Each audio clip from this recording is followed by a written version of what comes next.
Final alternativo que virou cena pós-créditos, 4 finais diferentes, ou até mesmo um final mais perturbador para uma versão do diretor de um filme. No vídeo de hoje, você confere aqui no canal a terceira fita de finais alternativos do terror, com diferentes caminhos que certos filmes poderiam ter seguido e encerrado suas histórias. E vale um aviso importante.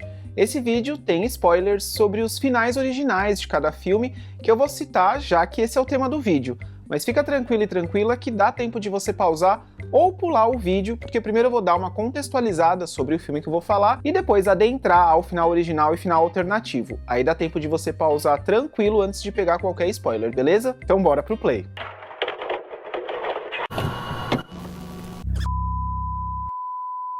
Oi, eu sou o Felipe Pérez e seja muito bem-vindo e bem-vinda ao Filmes Encontrados, um espaço para quem é apaixonado por filmes e séries de terror e suspense. Te convido a se inscrever e ativar o sininho de notificações porque toda semana tem conteúdo novo por aqui.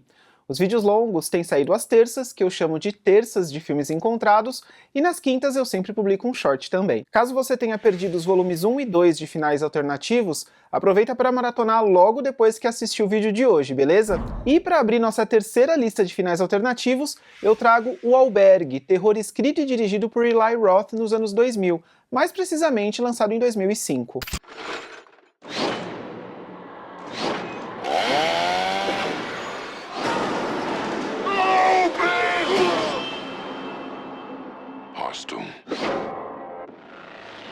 Tido como um filme extremamente violento e chocante em seu lançamento, o longa focava sua história em 3 amigos que estão mochilando pela Europa. Ao chegarem na Eslováquia, eles acabam se deparando com um clube secreto em que pessoas extremamente ricas e influentes pagam para torturar e matar pessoas no sigilo, no caso, os turistas desavisados.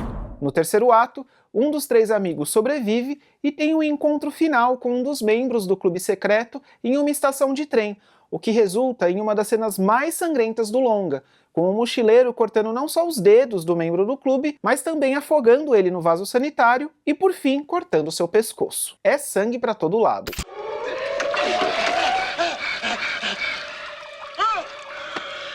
Um final bem intenso e violento que conversa bastante com tudo que tinha sido apresentado na história até então. Mas o Albergue também tem outro desfecho que, apesar de não ser tão sangrento como esse final do cinema, consegue ser ainda mais perturbador e é daqueles que fica com você depois que o longa termina, sabe? Você fica pensando ainda muito sobre ele depois? Intitulado como o final da versão do diretor, vemos o sobrevivente chegando na estação onde o seu algoz também está após perceber que estavam ali no mesmo vagão. A diferença é que aqui nesse final a gente tem a adição de uma nova personagem, a filha do membro do clube, que aguarda ansiosamente a chegada de seu pai na estação. E é aqui que o mochileiro tem sua ideia para um plano de vingança. Enquanto o membro do clube vai ao banheiro, o mochileiro sequestra a filha dele, e logo depois, quando o pai percebe que tem algo de errado e a filha dele possivelmente desapareceu, ele sai correndo pela estação de trem desesperado, gritando na tentativa de conseguir encontrar sua filha.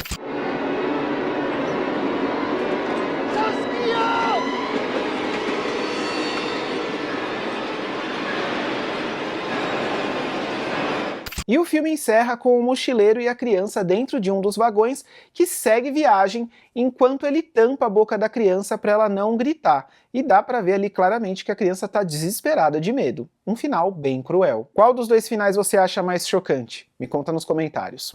Voltando algumas décadas e indo para os anos 80, a franquia Sexta-feira 13 teve diversos finais alternativos para alguns de seus capítulos. Mas na lista de hoje, bora relembrar o macabro desfecho alternativo para o 4º capítulo, intitulado Capítulo Final, uma sequência que eu gosto bastante e que eu até falei recentemente aqui no canal no vídeo 4 é Demais, onde eu listei outros capítulos 4 que eu também curto bastante, como Pânico 4 e Natal Sangrento 4. No desfecho de Sexta-feira 13, parte 4, o capítulo final, a gente vê o Tommy Jarvis enfrentando Jason em um embate que se tornou um dos mais marcantes da franquia. Para manipular seu inimigo, o Tommy raspou a cabeça e colocou fim na jornada sangrenta de Jason Voorhees, pelo menos até aquele ano, né? Após o embate, vemos sua irmã acordando em um hospital e reencontrando seu irmão, que diferente daquela criança inocente que a gente tinha conhecido, agora tá com um olhar bem diferente. Aquela última cena dele olhando em direção para a câmera com um olhar sinistro deixa um gancho no ar de que talvez ele mantenha vivo o legado do Jason.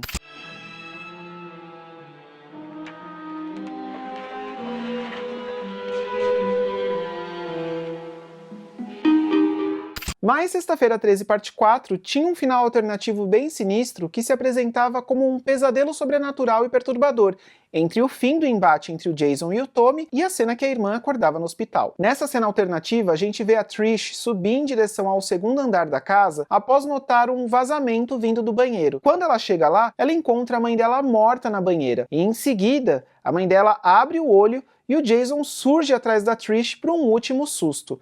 E na montagem, agora sim, entraria a cena da Trish acordando no hospital depois desse pesadelo. I remember just being in such a hysterical, crying place. And it was so scary. It's oh, there you go. I'm plagiarizing myself from another movie. But no. Uma cena realmente perturbadora que teria deixado o suposto capítulo final, dirigido pelo Joseph Zito, ainda mais sinistro. E como eu comentei, outros longas da franquia Sexta-feira 13 também tiveram finais alternativos, e se vocês acharem legal, eu trago esses outros finais nas próximas listas de finais alternativos. Jason's reign of terror is over. Friday the 13th, the final chapter.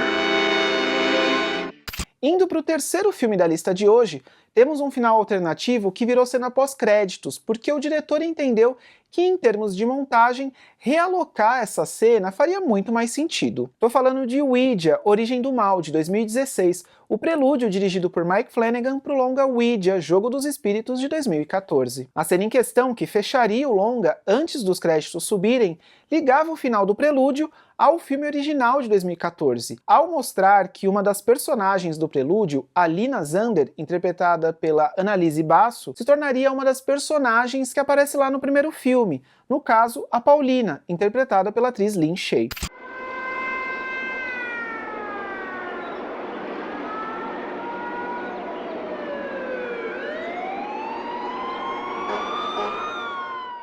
Acontece que nas exibições teste do longa, ninguém entendeu que a ligação era essa, de que a Lina do prelúdio se tornaria a Paulina do primeiro filme. O que a maioria interpretou do final era que, na verdade, estavam estabelecendo aí uma ligação entre duas franquias diferentes de horror, e que aquela não era a Paulina, mas sim a Elise, ou seja, olha a confusão na cabeça do público.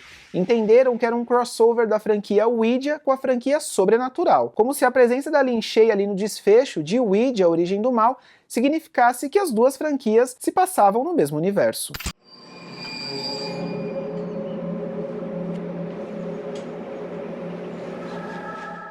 Claramente algo precisava ser feito porque não era o que os realizadores queriam que as pessoas entendessem do final do filme. A solução foi mover a cena da Lin Shaye para o pós-créditos, o que acabou funcionando bem melhor.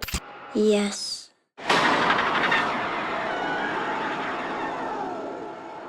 Aliás, o Mike Flanagan fez um milagre com esse prelúdio, né?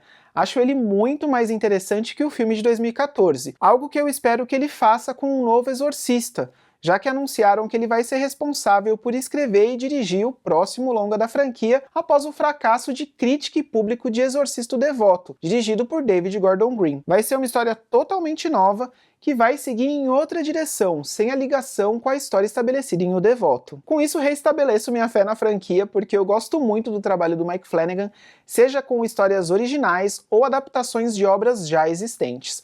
Acho que vem coisa boa por aí no novo Exorcista. E é engraçado que no vídeo que eu tinha feito aqui pro canal, para o Exorcista o Devoto, eu comento que pra mim o Mike Flanagan seria o diretor ideal para comandar os novos filmes da franquia, e olha só, veio aí. Mas entregar o Devoto como uma sequência legado do filme de 73 é de uma picaretagem assim muito grande. Não sei como vai ser a continuação desse filme, já que o projeto envolve a produção de mais 2 longas. Seria interessante até trazer outro diretor com outra visão, já que a produção dos demais filmes é algo inevitável, né? Fico pensando em como teria sido essa nova trilogia, por exemplo, se ela tivesse sido comandada pelo Mike Flanagan. Acho que ele sim é um cineasta atual que talvez acertaria em captar o tom certo para esses filmes. Mas voltando aos finais alternativos, comecei a lista de hoje nos anos 2000 e é pra lá que eu volto agora com o filme O Amigo Oculto de 2005, terror que tem no elenco a Dakota Fanning, o Robert De Niro e a Famke Janssen. Dirigido por John Paulson, o longa era centrado em um pai viúvo que tenta seguir em frente com sua filha pequena após a esposa tirar a própria vida. Como refúgio pelo luto, a pequena Emily começa a interagir com um amigo imaginário chamado Charlie, que logo se revela uma presença bem ameaçadora. I love games. Would you like to play one? I'm already playing. Charlie did it. You do believe me, don't you, Daddy? Bom, Amigo Oculto tem uma reviravolta envolvendo o mistério do amigo imaginário, e lá no seu desfecho, a gente descobre que na verdade o Charlie era o próprio pai da Emily, interpretado pelo Robert De Niro. No encerramento do longa, com a morte do seu pai, a Emily passa a viver com a sua psicóloga Catherine, e o filme termina com a garotinha fazendo um desenho de sua nova estrutura familiar, ela e a Catherine no quintal de casa, mas com um gancho misterioso para encerrar o longa, já que é revelado que a Emily desenhou a si mesma com duas cabeças. Ou seja, aquela história de amigo imaginário ainda não tinha acabado completamente. Ainda assim, um desfecho otimista para as personagens em questão, já que a Emily está vivendo feliz com a Catherine em uma relação de mãe e filha que parece ali bem saudável. Existe um final alternativo que é igualzinho ao que ficou no corte final do filme e é ainda mais otimista e feliz, porque a única coisa que muda é que a Emily fez um desenho normal, dela e da Catherine felizes morando juntas e com uma cabeça só. Mas além desse, tinham mais finais que eram bem diferentes. Em outro final alternativo,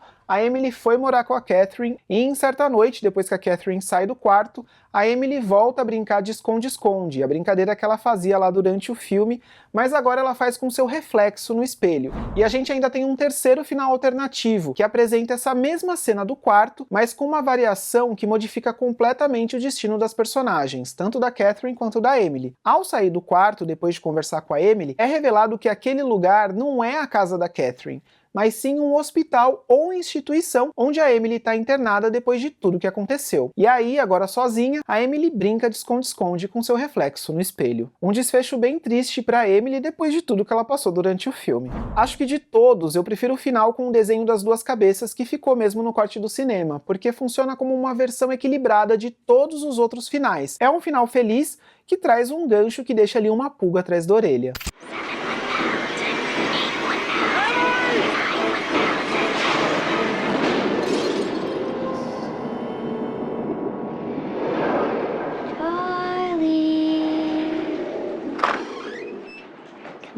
Come out, wherever you are.